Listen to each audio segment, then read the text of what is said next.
আন্দোলন করা তো আমাদের কাজ না। আমরা আন্দোলনে বাধ্য হয়েছি বিদায় আমরা একযোগে সবগুলো বিশ্ববিদ্যালয় অত্যন্ত ঐক্যবদ্ধভাবে আমরা কিন্তু এবারে আন্দোলনে এসেছি যে আমাদের প্রত্যেক স্কিম প্রত্যাহার করে আমাদের স্বতন্ত্র বেতন স্কেলে আসা ছাড়া আমাদের গত্যন্তর নেই। গতকালকে আমাদের মাননীয় শিক্ষামন্ত্রী মহোদয়ের সাথে আমার কথা হয়েছে, উনি আমাকে বললেন যে সহসা আপনাদেরকে সাথে আমি বসবো।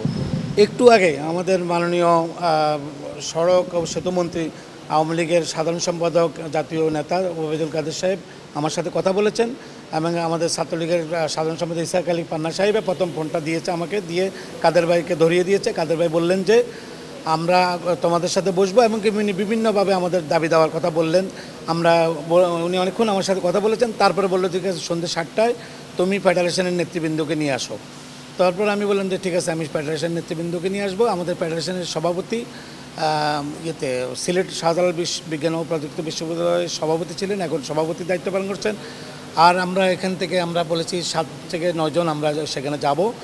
তার মধ্যে ঢাকা বিশ্ববিদ্যালয় শিক্ষক সমিতি থেকেও 2-1 জন যাবেন, আর ফেডারেশন থেকে বাকিরা যেমন আমাদের বুয়েটের প্রেসিডেন্ট, জগন্নাথের প্রেসিডেন্ট, তারপরে আমাদের জাহাঙ্গীরনগরের প্রেসিডেন্ট, কৃষি বিশ্ববিদ্যালয় শেরেবাংলা, এই যারা কাছাকাছি আছে খুব অল্প সময়ের মধ্যে তো আমাদের পৌঁছতে হবে।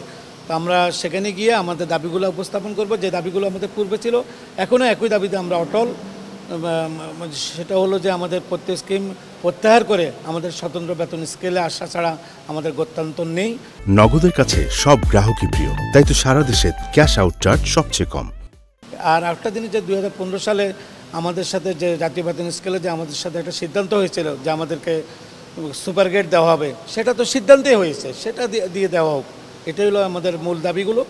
যদি আমাদের স্বতন্ত্র বেতন স্কেল এসে যায় তাহলে তো আমাদের প্রত্যয় বা কোথায় কী করবো আমরা তো একটা বেতন কাঠামো দেবো, তার আলোকেই কিন্তু আমরা সামনে দিয়ে এগিয়ে যেতে পারবো। এমনকি আমাদের দাবিগুলো পূরণ হলে যদি কালকে আমাদের আলোচনা সফল হয়, আমরা কালকে বিশ্ববিদ্যালয়ের ক্লাসে আমরা আবার ফেরত চলে যাবো। আমাদের শিক্ষকদের কাজ ক্লাসে যাওয়া, শিক্ষকতা করা, গবেষণা করা, শিক্ষার্থীদের পড়ানো।